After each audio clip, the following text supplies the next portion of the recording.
Kampung Bukit Badung adalah sebuah kampung yang terletak di dalam daerah Kuala Selangor dan ia terletak kira-kira 50 km daripada Bandaraya Kuala Lumpur. Dibuka pada tahun 1915 oleh peneroka yang berasal dari Tanah Jawa iaitu Arwahyahan Datuk Khaja bin Mat Bijan yang telah dilantik sebagai ketua kampung. Kawasan-kawasan lain turut dibuka oleh generasi orang Jawa seperti Kampung Ijuk yang bersebelahan dengan Kampung Bukit Badung dan majoriti penduduknya adalah berbangsa Melayu Jawa.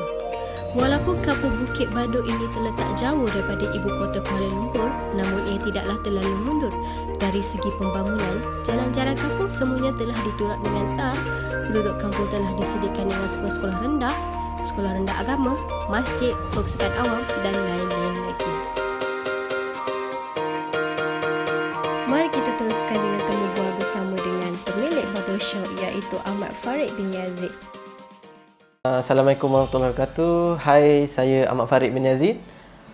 Berumur 23 tahun, berasal dari Kampung Bukit Badung, Selangor, dan saya merupakan anak keempat daripada 6 orang adik-beradik. First kali saya rasa dalam 2012. Mula-mula dulu saya ikut abang saya, mana dia memang suka pergi ke bandar-bandar dan memang dah jadi macam rutin kita orang hujung minggu untuk pergi jalan-jalan cari bandar apa semua kan. Dan sampai satu tahap tu saya dengan abang saya rasa macam benda ni benda yang boleh kita niagakan, sebab peminat untuk barang-barang collective item atau pre-love ni memang tinggi masa tu. Tapi masa tu tak ramai lagi seller yang menjual online. Itu adalah permulaan untuk kita orang sebab kita orang masih muda dan kita orang awal 2012 tu dalam Facebook baru nak mengembang. So kita orang adik-beradik memang mula collect barang-barang vintage, collective item, pre-love apa semua dan jual online. Itu rasanya kalau saya tak buat tu dari dulu, saya tak rasa saya akan mula berniaga sampailah hari ni. 2014 mula belajar untuk gunting rambut. Benda tu adalah benda yang saya minat dan jadikan benda tu sebagai hobi saya je. Masa tu masih lagi depan rumah je buat dekat garaj. Petang-petang kadang kawan-kawan telefon cakap boleh tolong guntingkan rambut tak. Dalam masa yang sama, dalam 2014 tu saya berniaga. Masa tu menjadi satu fenomena jugalah kepada anak-anak muda untuk start main skate, skateboard, rollerblade apa semua. Masa tu saya terjumpa dengan seorang kawan saya di Sarjana Utama. Dia membuka satu kedai skate shop. Saya berminat untuk bermain je sebenarnya, tapi dalam masa yang sama saya ada nampak satu potensi besar untuk benda tu dan saya cuba untuk masuk dalam industri tu, jual dulu secara online. So saya menggunakan platform tu, saya buat jual barang-barang skate ni dah lebih seriusnya 2015 lah, sebab masa tu saya dah habis SPM, dah ambil lesen apa semua. And then saya join macam car boot sale. Saya pergi merata lah. Selalu dalam hujung minggu, Jumaat, Sabtu, Ahad mesti saya full time akan ada dari pagi sampai ke malam. Saya akan ada dekat car boot sale je. And then saya buat sampai 2016 je saya stop. Lepas tu saya sambung belajar. Lepas saya sambung belajar dan saya habis pada 2018. Dan masa tu baru saya terdetik untuk why not benda yang saya suka sebelum ni iaitu gunting rambut, saya teruskan menjadi seorang barber. Basically servis kita cuma potongan rambut dan juga shaving. Dan dalam masa yang sama kita menjual produk-produk untuk kelengkapan lelaki dan macam pomade, segala kelengkapan lelaki untuk rambut mereka lah. Saya cuma buat part time. So dari pukul 10 hingga pukul 11 malam sahaja. Saya bekerja lain untuk siangnya, tapi malam saya buka barbershop. Tapi atas disebabkan pandemik COVID-19, saya tak dapat nak meneruskan kerja saya yang di bahagian siang tu. Jadi keputusan saya buka barbershop sepenuh masa. Bermula dari hujung bulan 6 hari tu, iaitu dari pukul 3 petang sehingga 11 malam. Tetapi kita pun mengikut SOP yang telah ditetapkan. Sekarang kita membuka kedai dari pukul 3 petang hingga 10 malam sahaja. Saya belajar sendiri. Pada awal-awal dulu masa saya tingkatan 4, tingkatan 5, saya cuma berpandukan kepada YouTube saja. Dan dari situ saya cuba develop saya punya skill. Saya seorang yang suka jenis observe orang. So saya daripada cara orang-orang orang tu buat, so saya dapat belajar sikit-sikit. Saya berjumpa dengan kawan-kawan yang buka barbershop, saya belajar dari diorang, tengok diorang buat macam mana. So dari situlah saya belajar untuk gunting rambut. Saya masa mula-mula buka ni adalah melalui Instagram dan juga WhatsApp saja.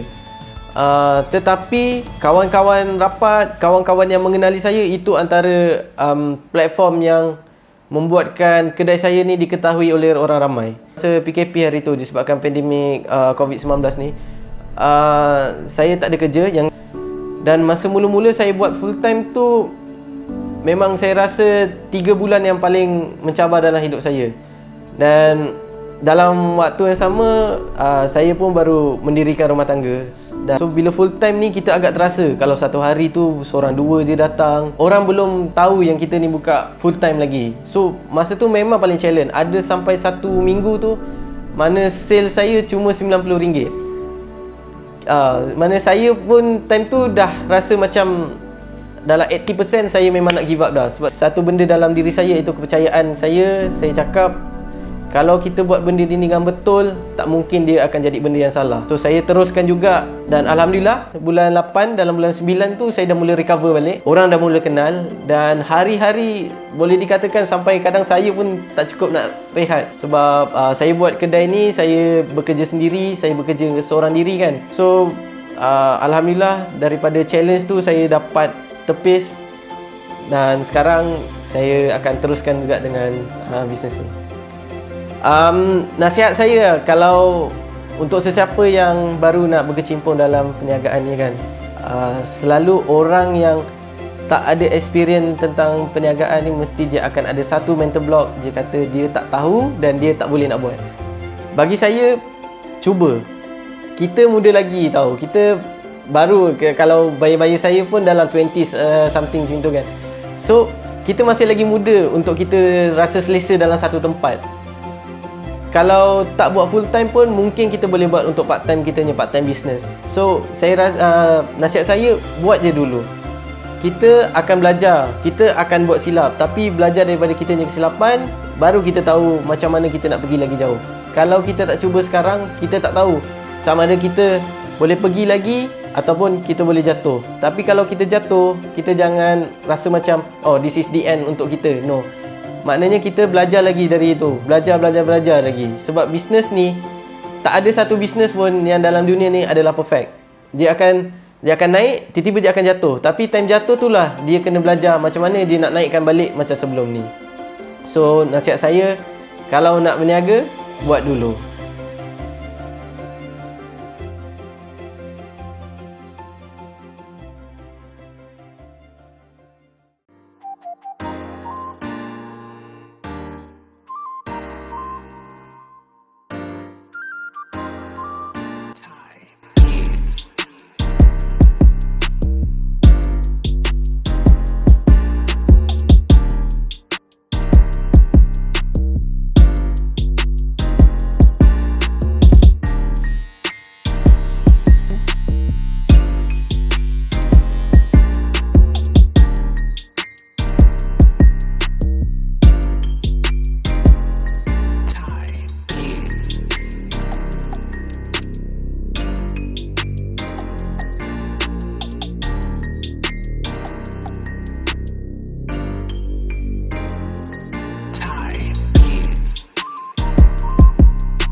Menjadi seorang peniaga biasa bukanlah satu masalah, tetapi jika ingin menjadi seorang usahawan, seseorang itu perlu mempunyai daya pemikiran yang krisis serta tidak mudah berputus asa.